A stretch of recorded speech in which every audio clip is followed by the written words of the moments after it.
రంగానికి రైతులకి అన్నం ముద్ద పెట్టే రైతులందరికీ నేను మీకు మనస్ఫూర్తిగా మాటిస్తున్నా.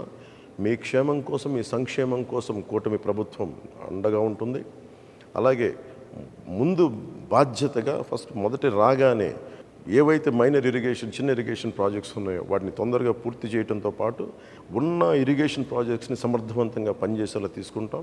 ఇరిగేషన్, డ్రైనేజ్ వీటన్నిటిని సరి చేస్తామని మీకు అందరికీ మాటిస్తూ, మీకు రైతు భరోసా కేంద్రాల దగ్గర నుంచి ప్రభుత్వం నుంచి మీకు సరైన మద్దతు రాలేదు.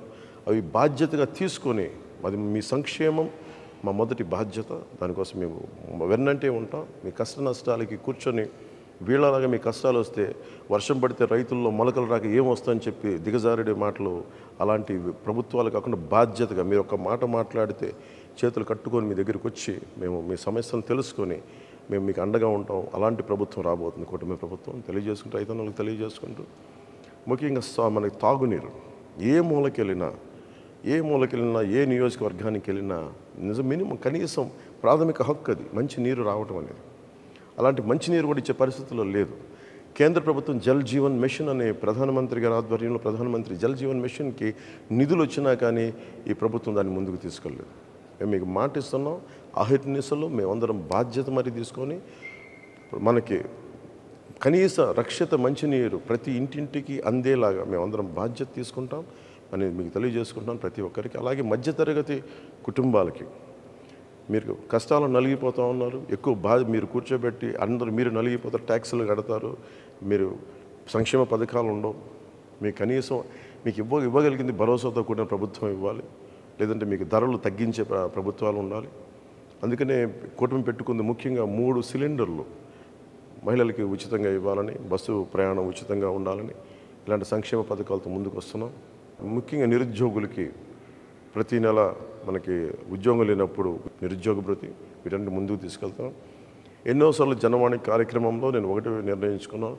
చాలా వేదనతోటి, చాలా ఆవేదనతోటి అందరికంటే వెనకబడిన వాసులు మేము, మమ్మల్ని సమాజం గుర్తించదు, మా కష్టాలను గుర్తించదు అని చెప్పి దివ్యాంగులు నాతో పెట్టుకున్న గోడు నన్ను ఎప్పుడు కదిలించేసేది.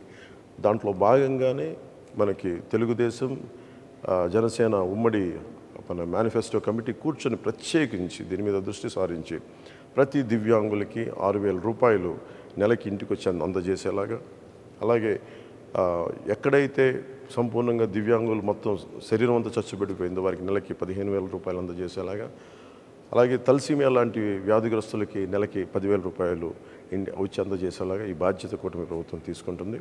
ఈరోజు మేము పెట్టుకున్న సంక్షేమ కార్యక్రమాలు అన్నీ కూడా నిరుద్యోగులకు కానీ, రైతాంగానికి కానీ మీరు మేనిఫెస్టో చూస్తే అన్ని సంక్షేమ కార్యక్రమాలు కూడా మేము చాలా బాధ్యతగా తీసుకొని చేస్తాం. చాలా బలమైన బరువు, చాలా బలమైన బాధ్యత. ఎందుకంటే మనసుంటే మార్గం ఉంటుంది. వైఎస్ జగన్కి ఇసుక మీద 41,000 కోట్లు, మద్యం మీద 40,000 కోట్లు వాళ్ళు అడ్డగోలుగా దోచేసుకున్నారు. మన ఆరోగ్యాల్ని హాని చేసి అసలు ఫిల్టర్ చేయని లిక్కర్ని ప్రజలకు అమ్మేసి నరాలు దెబ్బతినేంత మందు నమ్మి ఈ రోజున ఒక చిన్న భిన్నం చేశారు వ్యవస్థని. మద్యపాన నిషేధం అని చెప్పిన ప్రభుత్వం మద్యపానాన్ని అమ్మటం. సో అందుకని వీళ్ళందరికీ మేము కోరుకుంటుంది ఇది ఎంకరేజ్ చేయటం కాదు, కాకపోతే మీకు కల్తీ లేని ఒక మద్యాన్ని కనీసం అందించడం, కనీసం మీ ప్రాణరక్షణకి వయసెస్ని, వ్యసనాలని ఎవరు ఎంకరేజ్ చేయం. కానీ మనకు 6 రాష్ట్రాలు మన చుట్టుపక్కల, మన ఆంధ్రప్రదేశ్ రాష్ట్రానికి 6 రాష్ట్రాలు మనకి చుట్టుపక్కల సరిహద్దులు ఉన్నాయి. సో మనకి సంపూర్ణ మద్యపాన నిషేధం అది చేయడం చాలా కష్టసాధ్యం. కానీ అంచెలంచెలుగా ఆడపడుచులు, మహిళలు కోరుకున్న చోట, ఒక గ్రామం కోరుకున్న చోట, ఒక ప్రాంతం కోరుకున్న చోట అక్కడ మద్యం షాపులు కానీ లేదంటే యారక్ షాప్స్ కానీ అవి లేకుండా చూసుకునే బాధ్యత ప్రజలు, మెజారిటీ శాతం ప్రజలు కోరుకుంటే అక్కడ మద్యాన్ని సంపూర్ణంగా నిషేధించే బాధ్యత కూటమి ప్రభుత్వం తీసుకుంటుంది. అలాగే ముఖ్యంగా లా అండ్ ఆర్డర్, ఈ లా అండ్ ఆర్డర్ సమస్యను అంటే మేము బేసిక్గా జనసేన, టీడీపీ మేమందరం నమ్మేది భారతీయ జనతా పార్టీ వ్యవస్థల్ని బలోపేతం చేయడం, వ్యవస్థలను బలహీనపరచడం కాదు. కూర్చోబెట్టుకు సినిమా టికెట్లకి మొత్తం మండల రెవెన్యూ ఆఫీసుల దగ్గర నుంచి చీఫ్ సెక్రటరీ దాకా, మా చీఫ్ సెక్రటరీ టు చిన్నపాటి ఎంఆర్ఓల దాకా పనిచేస్తూ ఉన్నారు. అదే రైతుకి కష్టం వస్తే ఒకళ్ళు కూడా స్పందించే పరిస్థితులు లేదు. వ్యవస్థల్ని బలోపేతం చేస్తాం. పోలీస్ వ్యవస్థని కానీ, రెవెన్యూ వ్యవస్థని కానీ అన్ని వ్యవస్థల్ని బలోపేతం చేసి వారికి సాధికారతని వారికి ఇచ్చే దిశగా మేమందరం బలమైన నిర్ణయం తీసుకున్నాం. అది మనకి ప్రజాస్వామ్యాన్ని పరిరక్షిస్తాం. లా అండ్ ఆర్డర్ చాలా చాలా చాలా బలంగా ఉంటుంది. లా అండ్ ఆర్డర్ బలంగా ఉన్న చోట అన్ని పథకాలు బాగుంటాయి.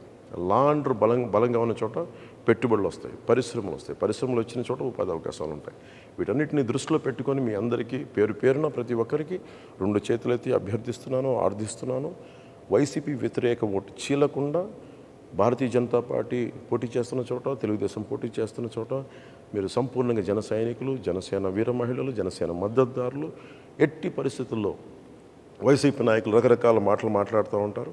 మేము గెలిచి మేము జనసేనలోకి వెళ్ళిపోతాం. ఇలాంటి అబద్ధాలను మీరు నమ్మకుండా సంపూర్ణంగా కూటమి అభ్యర్థులకే జనసేన ఓటు సంపూర్ణంగా వారికి మీరు వేయాలని మనస్ఫూర్తిగా కోరుకుంటూ, అలాగే టీడీపీ మద్దతుదారులకి, టీడీపీ నాయకులకి, టీడీపీ కార్యకర్తలకి, భారతీయ జనతా పార్టీ కార్యకర్తలకి, భారతీయ జనతా పార్టీ మద్దతుదారులకి మనందరం ఈసారి మనస్ఫూర్తిగా అందరం ఒకసారి కలిసి ఒకటే చోట, ఒకటే అడుగుతోటి, ఒకటే భావంతో ఆంధ్రప్రదేశ్ని సంరక్షించుకుందాం. నరేంద్ర మోదీ గారి నాయకత్వంలో వికసిత్ భారత్లో అంతర్భాగం వికసిత్ ఆంధ్రప్రదేశ్ కూడా మనందరం కలిసికట్టుగా మనం ముందుకేసి ఓటేసి కూటమిని గెలిపించుకోవాలి. కూటమిని గెలిపించుకోవడం మన బాధ్యత. ఇది మన భవిష్యత్తుకి చాలా భరోసా ఇచ్చే ప్రభుత్వం. ఇది మీ అందరికీ తెలియజేసుకుంటూ, ప్రతి ఒక్కరికి పేరు పేరున ధన్యవాదాలు తెలియజేసుకుంటూ సెలవు తీసుకున్నాను. జై జనసేన, జై టీడీపీ, జై బీజేపీ, జై హింద్.